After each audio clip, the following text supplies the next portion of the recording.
Hey, so excuse my hair because it's summertime, but today I'm going to be reading to you Pete the Kitty and the Case of the Hiccups. The screen is going to turn black and you will follow along to the words on the pages. This book begins on page 4.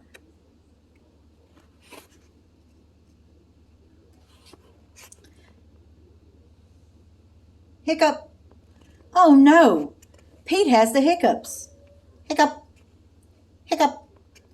How do you stop the hiccups? Turn the page. Pete asked Grumpy Toad, "How do I stop my hiccups?" "I know," says Grumpy Toad. "You stand on one foot." Turn the page. Pete stands on one foot. Hiccup. Pete still has the hiccups. Turn the page. Pete asked Callie, "How do I stop my hiccups?" "I know," says Callie. "You stand on one foot and hop up and down." Turn the page. Pete stands on one foot.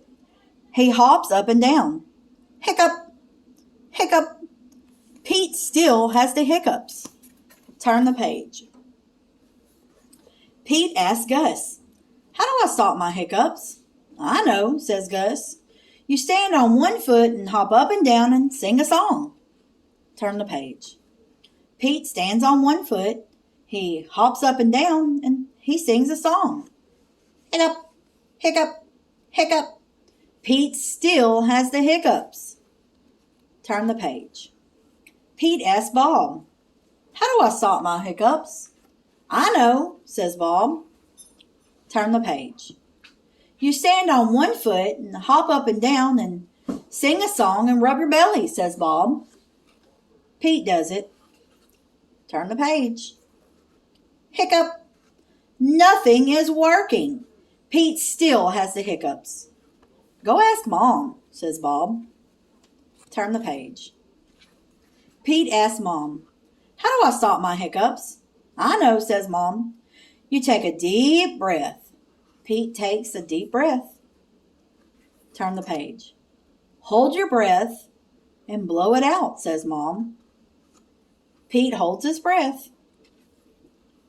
Turn the page. Pete blows his breath out.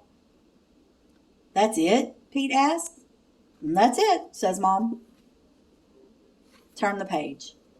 Pete waits, and he waits, and he waits.